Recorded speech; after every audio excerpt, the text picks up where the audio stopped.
আসসালামু আলাইকুম। আজকের ক্লাসে আমরা শিখব তোমাদের হায়ার ম্যাথ বইয়ের তৃতীয় অধ্যায় উপপাদ্য নম্বর ৩। তো এর আগে আমরা একটা ক্লাস নিয়েছি, সেটা হচ্ছে লম্ব অভিক্ষেপ এবং পিথাগোরাসের উপপাদ্য নিয়ে। তো তোমরা পিথাগোরাসের উপপাদ্য এবং লম্ব অভিক্ষেপের ক্লাসটা খুব ভালোভাবে যদি বুঝে থাকো, আজকের উপপাদ্য তোমাদের জন্য খুবই সোজা মনে হবে।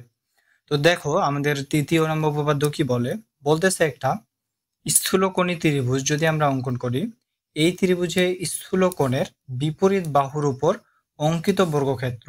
তো বর্গক্ষেত্র বলতে আমরা বীজগাণিতিক ভাষায় স্কোয়ারকে ধরে নিব, কেমন? তো আমরা একটা ত্রিভুজ অঙ্কন করি। দেখো, লেটস সে এটা একটা আমাদের ত্রিভুজ, আমরা নাম দিই আমাদের ত্রিভুজের। এটা হচ্ছে এ, এটা বি, এটা দিলাম ধরো সি। তো এই যে দেখো, তো এখানে উৎপন্ন কোণ অবশ্যই 90 এর থেকে বড় এবং 180 এর থেকে ছোট, তাই এটাকে বলা হচ্ছে স্থূলকোণ। তো বলতেছে আমাদের উপপাদ্যটা স্থূলকোণের বিপরীত বাহু। তো এই যে এটা স্থূলকোণ, তার বিপরীত বাহু এই যে আমাদের এসি। তাহলে কোশ্চেন মোতাবেক আমাদের বলতেছে এসি এর উপরে যদি আমরা বর্গ অঙ্কন করি, বলতেছে ওই কোণের সন্নিহিত অপর দুই বাহু। তাহলে দেখো, তো এই যে এটা যদি আমাদের কোণ হয়, এই কোণের সন্নিহিত দুইটা বাহু এটা একটা, এটা একটা। তাহলে এই দুইটা বাহুর ওপরে বর্গক্ষেত্রের ক্ষেত্রফল। তাহলে আমরা আবার অঙ্কন করি বর্গক্ষেত্র এই দুইটা বাহুর ওপরে। তার মানে এটা বোঝাচ্ছে যে এ বি এর উপরে স্কোয়ার প্লাস বিসি এর উপরে স্কোয়ার। এরপরে দেখো কি বলতেছে ওই দুই বাহুর যে কোনো একটি।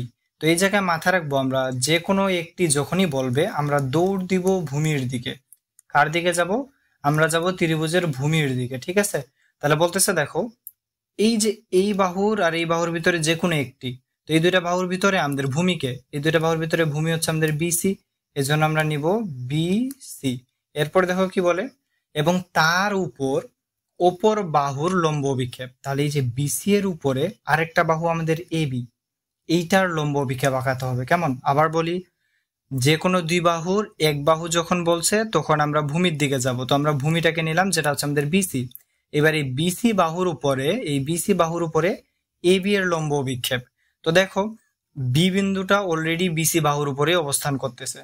তো আমরা এ থেকে একটা কি করব, এখানে একটা লম্ব টানবো, আবার বি বাহুকে বর্ধিত করব। বুঝা গেছে?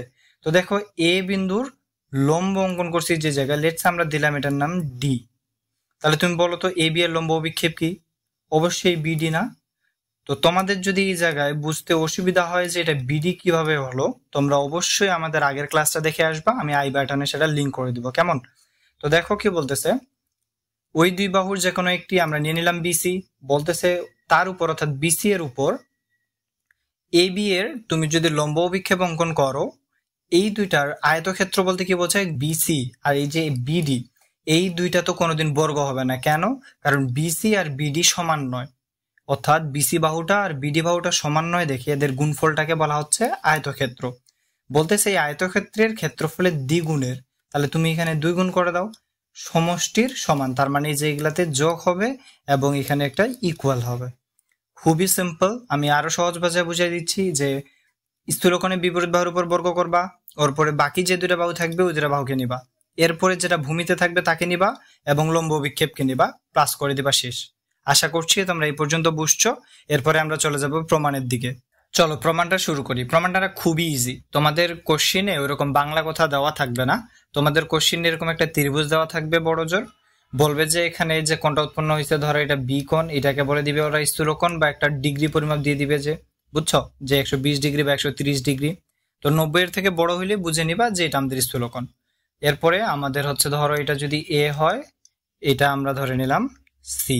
আমাদের প্রুফ কি করতে হচ্ছে? তো আমরা দেখো সর্বপ্রথম কি কাজ করব, অঙ্কনের জন্য আমরা বি বাহুকে বর্ধিত করব, ঠিক আছে? বি বাহুকে আমরা বর্ধিত করলাম এবং এ থেকে আমরা একটা লম্ব আঁকাবো। তো এই বিন্দুটাতে আমরা নাম দিই, এই বিন্দুটার আমরা এই বিন্দুর নাম দিলাম ধরো ডি বিন্দু, বুঝছো? তাহলে চলো সর্বপ্রথম আমাদের দেখো তো এখানে ছোট করে দুইটা ত্রিভুজ উৎপন্ন হয়েছে কিনা। এই যে এটা একটা ত্রিভুজ, আবার এই যে বড় একটা ত্রিভুজ। তো এই জায়গায় উৎপন্ন কি, এটা হচ্ছে আমাদের একটা লম্ব অঙ্কন হয়েছে, রাইট?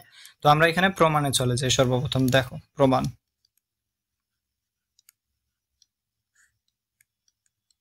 তো ফার্স্ট কাজ কি করব, আমরা ছোট ত্রিভুজটা নিব, ত্রিভুজ এ বি আর ডি এ পিথাগোরাস অনুযায়ী লিখবো আমরা, ঠিক আছে? পিথাগোরাস অনুযায়ী।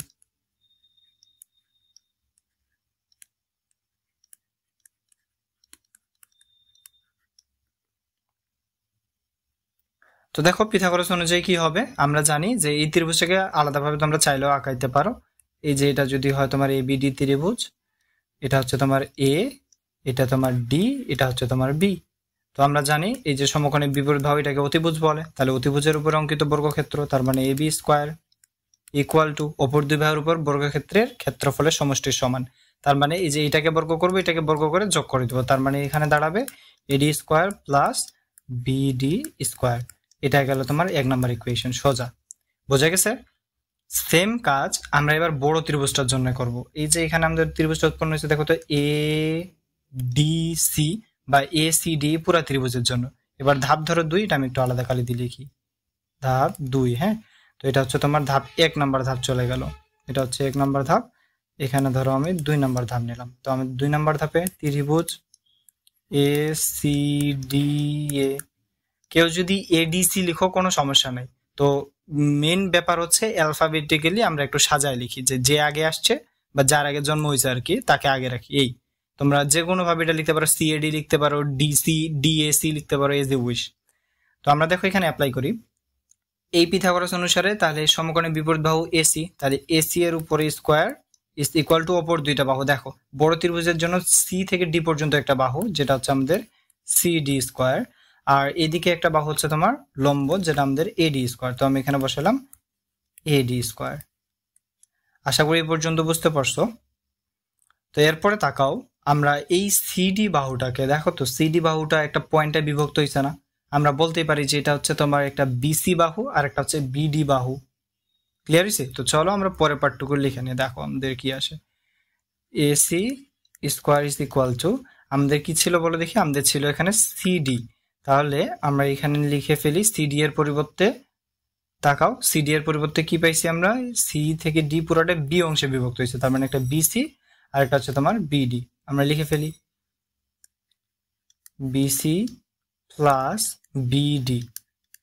দেখো তো পুরোটার উপরে অল স্কোয়ার ছিল না, এই জন্য এই পুরোটার উপরে আমি অল স্কোয়ার করে দিলাম। দেখো এখানে এই যে পুরোটার উপরে অল স্কোয়ার ছিল, এই জন্য আমি এই পুরোটার উপরে অল স্কোয়ার করে দিলাম। এরপরে এদিকে এডি স্কোয়ার ছিল। এবার দেখো তো এটা এ প্লাস বি অল স্কোয়ার আকারে আছে কিনা, তাহলে আমরা সূত্র জানি যে এ স্কোয়ার হবে প্লাস 2ab হবে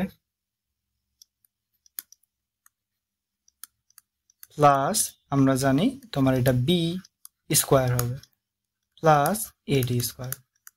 তো তোমরা যদি একটু লক্ষ্য করো আগের পার্টটুকুতে আমরা 1 নম্বরে দেখো তো এই যে এডি আর বিডি এর একটা মান পাইছি না? এডি আর বিডি মানে কি এবি না? তাহলে আমাদের এই যে এই জায়গায় এডি আর এই বিডি এর পরিবর্তে আমরা কি বসাইতে পারবো? এবি স্কোয়ার বসাতে পারবো। তাহলে আমরা এটা একটু চেঞ্জ করে ওদের মানটা লিখে দেখো,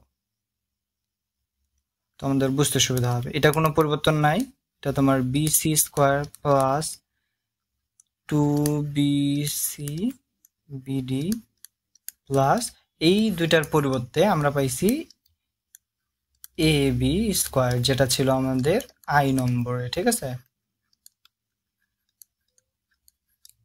তো তুমি এবার একটু সাজা লিখো, দেখো এটা যদি সাজায় তাহলে BC square plus A B square plus 2bc BD. আমাদের প্রমাণ আমরা যা চাইছিলাম আমাদের প্রমাণ চলে আসছে। তো এক্সাম রুমে তোমার বাংলা কথাটা দেওয়া থাকবে না, তোমাকে এরকম কিছু একটা প্রমাণ করতে হবে যেটা খুবই সহজ। আশা করি তোমরা এটা খুব ভালোভাবে বুঝছো। আমরা ইনশাআল্লাহ পরবর্তীতে এই অধ্যায় ভিত্তিক একটা প্লেলিস্ট চালু করব, যেখানে ধাপে ধাপে উপপাদ্য 5, উপপাদ্য 4, বিশেষ করে অ্যাপোলোনিয়াসের বিস্তৃতি, এই গুরুত্বপূর্ণ উপপাদ্যগুলো নিয়ে আলোচনা করব। তো সবাই ভালো থাকবা, আর যাদের এই ক্লাসটা ভালো লেগেছে অবশ্যই তোমরা কমেন্ট করে জানাবা এবং আমাদের চ্যানেলটি সাবস্ক্রাইব করে রাখবা। আসসালামু আলাইকুম।